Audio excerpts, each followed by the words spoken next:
어서 오세요. 오늘도 야담 한 사발 푸짐하게 퍼드릴게요. 그럼 지금 바로 시작합니다.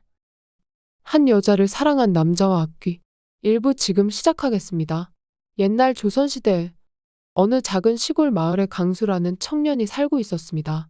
짙은 머리와 빛나는 두 눈동자를 가진 그는 아주 아름다운 남자였습니다. 마음씨도 곱고 상냥했지만 어째서인지 강수는 스물이 넘도록 맞선을 본 적이 한 번도 없었습니다.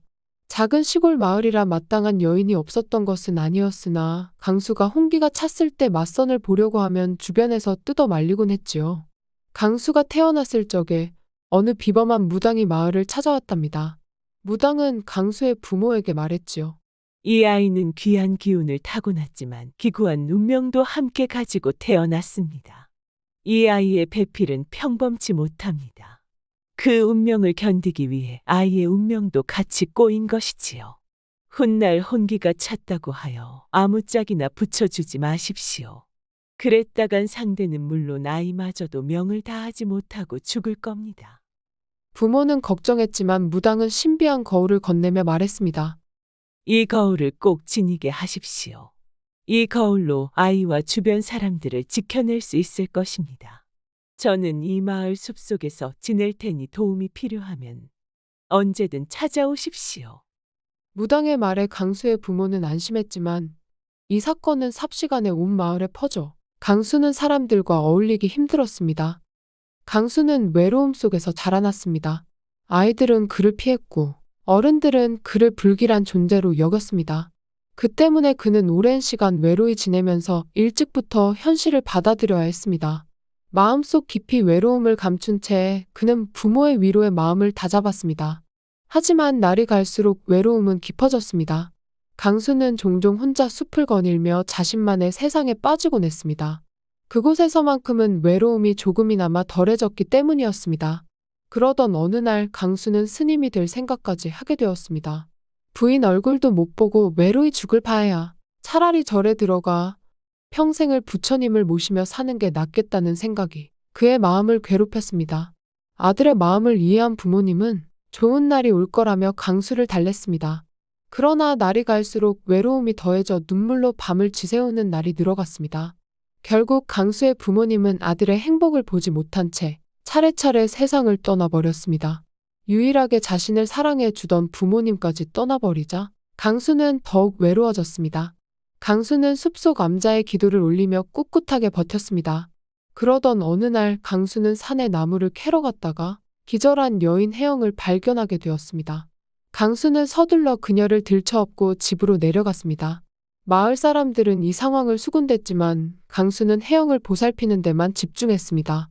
혜영의 흙먼지가 잔뜩 묻은 얼굴을 닦아내고 깨끗한 옷으로 갈아입혔습니다. 아름다운 여인이었지만 강수는 여자의 얼굴을 본 것은 처음이었기에 혜영에게서 눈을 뗄 수 없었습니다. 강수는 혜영의 얼굴을 닦아내면서 손끝으로 그녀의 부드러운 피부를 느꼈습니다. 흙먼지를 닦아내자 혜영의 아름다움이 더욱 돋보였습니다. 강수는 잠시 그녀의 얼굴을 물끄러미 바라보다가 가슴이 두근거리는 것을 느꼈습니다. 그는 살짝 떨리는 손으로 그녀의 머리카락을 정리하며 처음 느껴보는 감정에 혼란스러워졌습니다. 혜영의 손을 잡아 일으키며 그녀의 부드러운 손길이 자신의 손에 닿자 강수는 순간적으로 얼굴이 붉어졌습니다. 두 사람의 눈이 마주치자 강수는 마음 깊은 곳에서부터 따뜻한 감정이 피어오르는 것을 느꼈습니다. 혜영은 곧 깨어나 강수의 설명을 듣고 감사를 표했습니다. 강수가 혜영을 도와 일으켜 세울 때 그들의 몸이 잠시 닿았습니다. 혜영은 강수의 진심 어린 돌봄에 고마움을 느끼며 그의 손을 꼭 잡았습니다. 그녀는 강수의 눈을 바라보며 조심스럽게 다가갔고 강수도 그녀의 움직임에 맞춰 가까워졌습니다. 그들의 호흡이 가까워지며 두 사람은 잠시 멈춰서서 서로의 눈을 들여다보았습니다. 강수는 혜영의 손을 부드럽게 쥐고 그녀의 체온을 느끼며 자신도 모르게 미소를 지었습니다. 혜영도 강수의 따뜻한 미소에 안심하며 두 사람은 자연스럽게 서로에게 이끌렸습니다. 그러다 강수는 조심스럽게 혜영의 얼굴에 손을 올리고 그녀의 입술에 부드럽게 키스했습니다. 혜영도 눈을 감고 그 키스에 응답했습니다. 두 사람의 첫 키스는 서로의 마음을 확인하는 순간이었고 깊은 감정이 담긴 아름다운 순간이었습니다. 이 은혜를 어찌 갚아야 할까요? 혜영은 상냥하게 물었습니다. 하늘이 구해주신 것이지 저는 정말 한 것이 없습니다. 강수가 답했습니다. 난군께서 저를 구해주신 게 하늘의 뜻이라면 그 빚을 갚는 것 또한 하늘의 은혜에 보답하는 것입니다.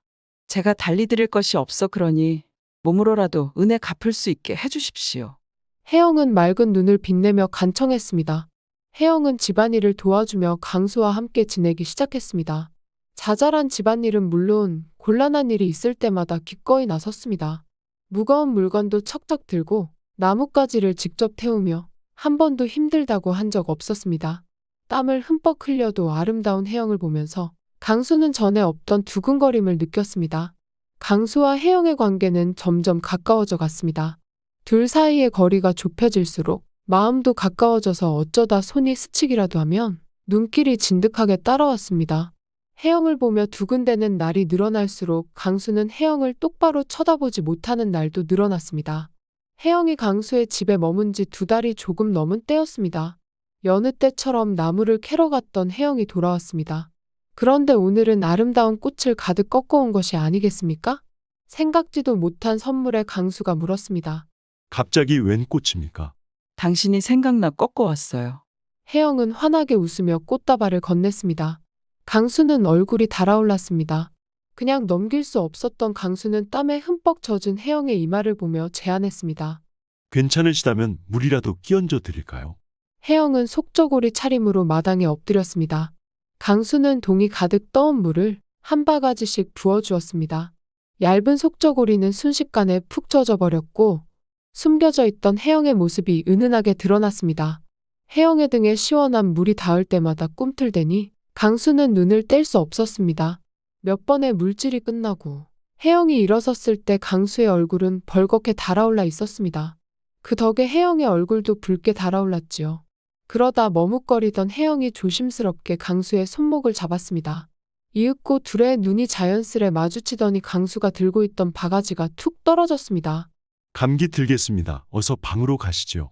방에 들어서자 두 사람은 잠시 어색한 침묵을 유지했습니다. 그러나 곧 혜영이 용기를 내어 강수에게 다가갔고 두 사람은 자연스럽게 서로의 손을 잡았습니다. 강수는 떨리는 손으로 혜영의 얼굴을 어루만지며 그녀의 눈을 바라보았습니다. 혜영은 그의 손길에 자신도 모르게 얼굴이 붉어졌지만 그 따뜻함에 안심하며 눈을 감았습니다. 강수는 천천히 혜영을 끌어안고 그녀의 부드러운 머리카락을 쓰다듬었습니다. 그들의 호흡이 가까워지며 강수는 조심스럽게 혜영의 입술에 입을 맞췄습니다. 혜영도 받아들이며 두 사람은 깊은 감정을 나눴습니다. 길어질수록 서로의 마음이 전해졌고 두 사람은 더욱 가까워졌습니다. 강수는 혜영의 손을 잡고 천천히 이끌어 앉혔습니다. 혜영은 그의 따뜻한 손길에 몸을 맡기며 그의 품에 안겼습니다. 그들은 서로의 체온을 느끼며 긴 밤을 함께 보냈습니다. 달빛이 방 안을 부드럽게 비추는 가운데 두 사람은 서로의 존재에 깊이 빠져들었습니다.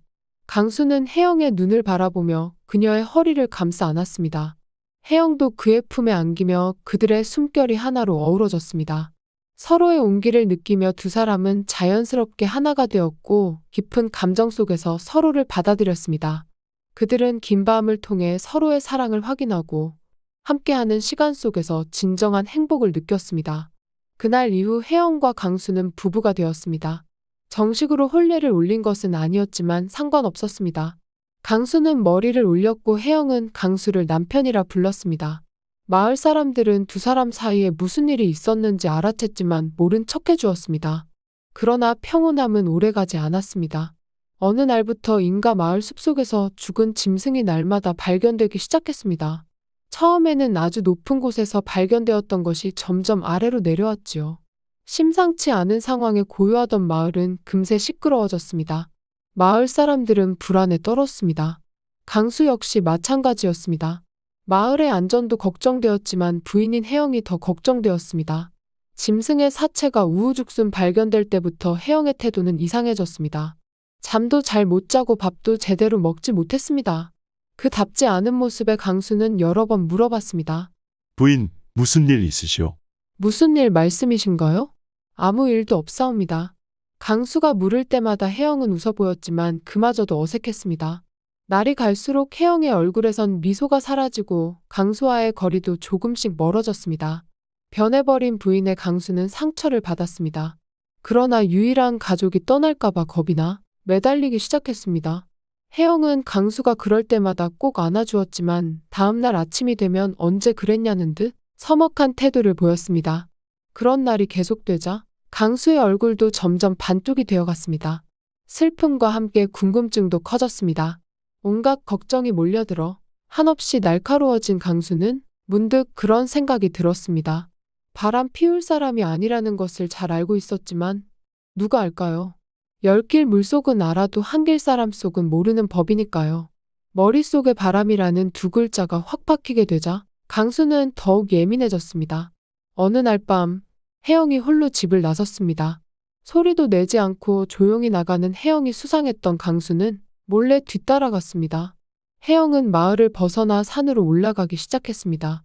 깊은 산속을 거침없이 올라가는 혜영에 강수는 바지까지 걷어붙이고 열심히 따라갔습니다. 이윽고 혜영은 한 동굴로 들어갔습니다. 이제껏 본 적 없는 동굴에 강수는 심장이 쿵쾅쿵쾅 뛰는 것을 느꼈습니다. 곧 눈에 보인 것은 어여쁜 남자와 함께 있는 부인이었습니다. 남자는 눈이 멀어버릴 것 같이 무척 아름다웠습니다. 강수는 동굴 벽 뒤에 숨어 두 사람을 지켜보며 가슴이 철렁 내려앉았습니다. 남자는 혜영의 허리를 감싸 안고 그녀의 입술을 더 깊게 탐했습니다. 혜영은 그를 밀어내기는커녕 그의 몸에 더 가까이 다가가며 그의 손길에 몸을 맡겼습니다. 남자의 손이 혜영의 옷을 천천히 벗겨내자 강수는 차마 두 눈을 똑바로 뜨고 지켜볼 수 없었습니다. 그들은 땅에 눕고 혜영의 몸이 낯선 남자의 손길 아래서 떨리는 것이 보였습니다. 남자는 그녀의 몸을 탐험하며 거칠게 그녀를 자신의 것으로 만들었습니다. 혜영은 그에게서 눈을 떼지 못하고 그와 함께 몸을 움직였습니다. 강수는 그 장면을 지켜보며 마음속 깊은 곳에서 분노와 배신감이 치밀어 올랐습니다. 두 사람의 움직임이 점점 더 격렬해질수록 강수는 귀가 먹먹해지고 아무것도 보이지 않았습니다. 그는 그들의 숨소리가 귓가에 맴도는 것을 느끼며 몸이 떨리기 시작했습니다. 더는 견딜 수 없던 강수는 왔던 길을 불이 나게 되돌아가기 시작했습니다. 그의 마음속에는 충격과 슬픔이 가득했고 그는 어떻게든 이 끔찍한 현실을 잊고 싶었습니다. 집에 도착한 강수는 눈물을 펑펑 쏟으며 혜영을 기다렸습니다. 그녀의 입으로 진실을 듣고 싶었습니다. 그러나 새벽이 되어 돌아온 혜영은 강수를 보고 아무 말도 하지 않았습니다. 낭자, 지난 밤에 숲속에서 어떤 남자를 만나는 것을 봤습니다. 어찌 된 겁니까? 그 남자와 언제부터 만나셨던 겁니까? 말씀해 주세요. 강수의 울부짖음에도 혜영은 얼굴만 굳힐 뿐 끝내 대답하지 않았습니다. 크나큰 배신감에 강수는 결국 집을 뛰쳐나갔습니다. 신발도 제대로 신지 않고 뛰쳐나간 강수를 혜영은 붙잡지도 돌아보지도 않았습니다. 마음이 무너져 내린 강수는 숲속 암자를 찾아갔습니다. 언제나처럼 고요히 기도를 올리고 있던 무당은 눈물 범벅이 된 강수를 보고 단숨에 달려나왔습니다. 아니, 무슨 일이더냐? 어찌 울며 이곳에 온 것이냐? 무당님, 제 운명은 왜 이리 가혹한 것일까요? 부모님 말곤 아무도 절 사랑하지 않았는데 유일하게 사랑한다고 말해준 사람마저 저를 배신했습니다. 강수는 엉엉 울며 간밤에 있었던 일을 모조리 털어놓았습니다. 강수의 말이 끝날 때까지 가만히 듣고 있던 무당은 이내 조용히 그의 등을 토닥여 주었습니다. 강수야, 내 마음이 얼마나 아플지 내가 감히 짐작조차 못하겠구나. 허나 내 부인이 시이 말하지 못한 이유가 있을 것이란다. 사실 내 부인을 처음 봤던 날부터 그의 기운이 심상치 않다는 걸 알았단다. 그를 둘러싼 사특한 기운이 있었지. 하여 너와 떼어둘까 했지만 내가 손을 뻗기만 해도 그 사특한 기운이 사라졌단다. 생각지도 못한 이야기에 강수의 눈이 동그랗게 떠졌습니다. 너만이 그녀를 구해낼 수 있으리라 생각했어. 그래서 그냥 내버려 두었단다. 그게 하늘의 뜻이리라 생각했지. 무당님, 저는 어떻게 하면 될까요? 돌아가서 다시 물어보거라. 온 마음을 다해 물어본다면 대답해 줄 거란다. 무당의 말에 강수는 눈물을 뚝 그치고 다시 집으로 향했습니다. 강수가 집으로 다시 돌아오자 혜영의 얼굴이 심하게 구겨졌습니다. 그의 표정에 강수는 다시 억장이 무너졌지만 그녀의 손을 잡고 침착하게 묻기 시작했습니다. 제가 정말 꼭 물어보고 싶은 것이 있습니다. 그것만 답해 주시면 다시는 나타나지 않겠습니다. 혹 제가 싫어져서 그러신 겁니까? 그렁그렁한 눈으로 바라보는 강수의 혜영은 눈을 꾹 감았습니다. 그러더니 내주저앉아 눈물을 뚝뚝 흘리는 게 아니겠습니까? 예상치 못한 반응에 강수는 깜짝 놀라 그녀를 끌어안았습니다. 미안합니다. 정말 미안합니다. 나는 단지 그대가 다치지 않길 바랐을 뿐입니다. 혜영이 털어놓은 이야기는 가히 충격적이었습니다. 그녀는 원래 한양에서 나고 자란 양반가의 규수였습니다. 그녀의 가족은 번듯한 집안을 이루며 살아갔지만 혜영의 운명은 평탄치 않았습니다. 혜영이 시집갈 나이가 되었을 무렵 그녀는 숲속에서 한 낡은 거울을 발견했습니다. 호기심에 그 거울을 만지자마자 깨진 파편에서 흰 연기가 피어오르더니 이내 아름다운 남자의 모습으로 변했습니다. 남자는 눈꼬리가 길고 피부는 매끄러우며 교태로운 몸짓으로 혜영을 홀리게 했습니다. 네가 나를 구해줬구나. 웃으며 말하는 남자의 눈은 보석같이 빛났습니다. 그러나 위아래로 길게 찢어진 동공은 분명 인간의 것이 아니었고 손가락에 난 긴 손톱은 짐승과도 같았습니다. 그 남자가 악귀라는 것을 깨닫자마자 혜영의 등에서 식은땀이 흐르기 시작했습니다. 그러나 정작 악귀는 혜영에 푹 빠진 듯했습니다. 내 이름은 연우다. 네가 날 구해준 것은 나를 사랑하기 때문이지. 그렇지 않으면 봉인되어 있던 나를 구해줄 리가 없지 않느냐. 말도 안 되는 주장의 혜영은 아니라고 아무리 말해도 연우는 그의 말을 듣지 않았습니다. 날 구해준 보답으로 내가 너의 남편이 되어주마. 너는 내 아내가 되어라. 내가 평생 만족할 기쁨을 주겠어. 연우는 기쁘다는 듯이 혜영을 꼭 껴안았습니다. 그 순간 혜영은 자신의 운명이 단단히 잘못되었음을 깨달았습니다. 악귀의 아내가 된다니 이건 가문의 수치였습니다. 한 여자를 사랑한 남자와 악귀. 1부를 마치고 2부로 이어집니다. 한 여자를 사랑한 남자와 악귀. 2부 지금 시작하겠습니다. 연우는 혜영의 몸을 거칠게 탐했습니다. 그의 손길이 그녀의 몸을 따라 내려가자 혜영은 몸이 떨리기 시작했습니다. 혜영은 그를 밀어내고 싶었지만 연우의 힘에 압도당해 꼼짝할 수 없었습니다. 연우는 혜영의 옷을 벗겨내며 그녀의 피부를 드러냈습니다. 혜영은 그의 거친 손길에 자신도 모르게 소리를 내뱉었고 그 순간 자신이 느끼고 있는 감정에 더욱 큰 수치심을 느꼈습니다. 연우는 혜영의 몸을 더욱 강하게 움켜잡으며 그녀를 자신의 것으로 만들었습니다. 혜영은 그의 거친 움직임에 몸을 맡길 수밖에 없었고 자신도 모르게 몸이 반응하는 것을 느꼈습니다. 그녀의 마음은 끔찍한 수치심과 배신감으로 가득 찼지만 몸은 연우의 손길에 따라 움직였습니다. 혜영은 눈물을 흘리며 이 상황이 빨리 끝나기만을 바랐습니다. 그녀는 연우의 품에서 벗어나기 위해 온 힘을 다해 몸부림쳤습니다. 연우는 잠시 놀란 듯 멈추었지만 이내 다시 그녀를 붙잡고 더욱 거칠게 대했습니다. 혜영은 그의 소나귀에서 벗어나기 위해 필사적으로 밀쳐냈고 예상치 못한 것인지 연우는 낙엽처럼 순식간에 나동그라졌습니다. 혜영은 허겁지겁 도망쳤습니다. 혜영은 가족에게 자신이 겪은 일에 대해 말하지 않았습니다. 그것으로 끝났다고 믿고 싶었습니다. 그러나 혜영의 비극은 이미 시작된 상황이었습니다. 몇 달 후 혜영은 어느 양반과의 자제와 결혼하게 되었습니다. 그러나 혼례를 올린 다음 날 신랑은 돌연 죽어버렸습니다. 그게 끝이 아니었습니다. 신부의 뒤를 이어 죽은 것은 하나뿐인 누이 동생이었습니다. 그 다음은 어머니였고 이후엔 집안의 여종들이 하나둘씩 죽어나갔습니다. 그것으로도 모자라 사돈이 있던 양반가의 여자들도 다치거나 죽기 시작했습니다. 심상치 않은 상황에 혜영의 아버지는 무당을 불렀습니다. 집을 둘러보던 무당은 혜영을 보자마자 소리를 질렀습니다. 저기 저 어깨 위에 악기가. 공포에 질려 바락바락 소리를 지르던 무당은 순간 억 하는 소리를 내며 쓰러졌습니다. 숨이 끊긴 무당을 본 아버지는 하얗게 질려 소리쳤습니다.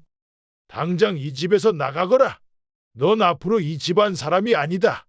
다시는 돌아올 생각 말아라. 어서 끌어내라. 그렇게 혜영은 하루아침에 집에서 쫓겨나게 되었습니다. 가진 것이라곤 약간의 돈과 성이 없는 이름뿐이었지요. 혜영은 이 사건의 원인이 연우임을 알아채고 다시 찾아갔습니다. 그러나 연우는 뻔뻔하게 말할 뿐이었습니다. 당연하지 않습니까? 내 부인을 건드리는 놈은 다 죽어야 합죠. 부인은 오로지 나만 사랑하고 나만 품어야 합니다. 다른 남자는 손도 잡지 말고 눈도 마주치지 말아야 합니다. 그게 부부의 도리 아닙니까? 연우는 너무나 당당했습니다. 자신은 연우의 부인이 아니라고 몇 번을 말해도 듣지 않았습니다. 고집불통인 악귀에 질려버린 혜영은 전국 곳곳으로 도망다니기 시작했습니다. 그러나 연우는 끔찍할 정도로 혜영을 찾아내 따라왔습니다. 그렇게 10년이란 시간이 흘렀습니다. 그 10년 동안 혜영을 스쳐 지나간 남자들은 모두 연우의 손에 죽었고 혜영은 죄책감에 시달려야 했습니다. 자신이 모든 걸 잊게 해주겠다며 유혹하는 연우를 보면 속이 울렁거릴 정도였습니다. 실로 재앙이었습니다. 이대로는 살 수 없다. 이미 나 때문에 죽은 사람이 몇이더냐. 그래, 죽어야 한다. 이건 내가 죽지 않으면 끝나지 않아. 좌절한 혜영은 죽으려 했지만 하늘은 그의 소원을 들어주지 않았습니다. 죽지 못하고 기절한 채 숲속을 나뒹굴었고 그러다 우연히 강수에게 구해졌습니다. 깨어나자마자 혜영은 공포에 떨었습니다. 그 사악한 악귀가 이 선량한 청년을 해칠까봐 두려웠습니다. 그러나 아무 일도 없다는 강수의 말을 두 눈으로 확인하자 혜영은 더없이 놀랐습니다. 게다가 강수에게 설명할 수 없는 신묘함이 느껴졌습니다. 산골짜기 시골 마을 출신이라 그런지 그 분위기가 남달랐습니다. 어쩌면 이건 하늘이 주신 기회일지도 몰라. 혜영은 은혜를 갚고 싶다는 핑계로 강수의 집에 눌러앉기로 했습니다. 그저 평온한 하루를 보내고자 한 이기적인 선택에 불과했지요. 그러나 날이 갈수록 강수에게 마음을 품게 되었습니다. 자신과 닮은 점이 많은 강수에게 동정심이 들었지요. 동정심은 곧 연심으로 바뀌었습니다.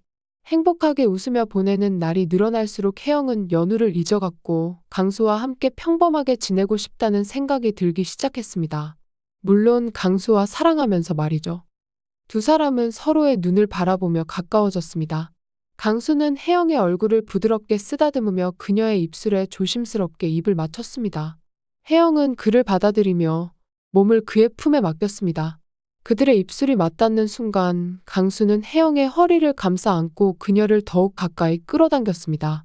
혜영도 그의 강한 팔에 안기며 그의 온기를 느꼈습니다. 강수는 혜영의 머리카락을 부드럽게 쓰다듬으며 그녀의 목에 입을 맞췄습니다. 혜영은 그의 손길에 몸을 맡기며 자신도 모르게 소리를 내뱉었습니다. 그 소리에 강수는 더욱 깊은 감정으로 그녀를 사랑하기 시작했습니다. 그는 천천히 혜영의 옷을 벗기며 그녀의 부드러운 피부를 느꼈습니다. 혜영도 그의 손길에 응답하기 시작했습니다. 그들은 점점 더 깊은 사랑의 감정에 빠져들었습니다. 강수는 혜영의 몸을 부드럽게 어루만지며 그녀의 모든 부분을 사랑했습니다. 혜영은 그의 손길에 몸을 맡기며 그의 사랑을 온전히 느꼈습니다. 그들의 몸이 하나가 되는 순간 두 사람은 서로의 존재를 더욱 깊이 느꼈습니다. 강수는 혜영의 몸을 더욱 강하게 끌어안으며 그녀의 입술을 다시 한번 탐했습니다. 혜영도 그의 강한 움직임에 몸을 맡기며 그와 함께 깊은 사랑의 순간을 나누었습니다. 그들은 서로의 체온을 느끼며 긴 밤을 함께 보냈습니다. 두 사람은 서로의 존재에 감사하며 진정한 사랑을 확인했습니다. 가족도 저를 버린 상황에 혜영에게 남은 인연은 강수뿐이었습니다. 강수도 그와 같은 마음인 것은 실로 행운이었습니다. 혜영은 진심으로 이 행운이 계속되길 바랐습니다. 그러나 연우가 해친 것이 분명한 짐승을 보게 되자 혜영은 잊고 있던 현실을 다시 마주해야 했습니다. 내가 잘못 생각했구나. 내가 멍청했어. 자신 때문에 죄 없는 생명이 죽어나가는 것에 괴로워하던 혜영은 이제는 남편이 된 강수를 떠올렸습니다. 다른 사람은 몰라도 강수만큼은 안 되었지요. 그가 죽게 된다면 혜영은 정말 미쳐버릴지도 몰랐습니다. 고민하던 그는 강수를 떠나보내는 방법밖에 없다는 걸 깨달았습니다. 아무것도 모르는 강수는 최선을 다해 혜영을 붙잡았지만 강수의 마음이 너무나 안타까웠지만 연우를 생각하면 참아야만 했습니다. 자신을 의심하면서도 떨어지지 않던 강수의 혜영은 최악의 방법을 선택해야 했습니다. 연우와 자신이 만나는 모습을 보여주는 것이었습니다. 강수가 따라오는 걸 알면서도 모른 채 했고 연우가 자신을 탐하는데도 밀어내지 않았습니다. 충격받은 강수가 도망치는 동안 그는 뛰쳐나가지 않으려 이를 꽉 깨물 뿐이었지요. 상처받은 강수가 끝끝내 집을 나가 버리자 혜영은 비로소 안심할 수 있었습니다. 혜영이 도망치지 않는 대가로 연우가 아무도 해치지 않겠다 약속했기에 강수의 안전은 보장되었습니다. 그러나 돌아온 강수를 보고 혜영은 깨달았습니다. 서로가 서로를 포기할 수 없다는 사실을요. 혜영이 모든 것을 털어놓는 동안 강수 역시 눈물로 엉망이었습니다. 그가 겪어온 모든 아픔이 여실히 느껴졌지요. 이 얼마나 다정한 여자인가. 혜영의 희생에 강수는 그를 용서할 수밖에 없었습니다. 미안해하지 마시오. 우리 방법을 찾아봅시다. 부인이 저를 지켰으니 이제는 제가 부인을 지키겠습니다. 미안해요.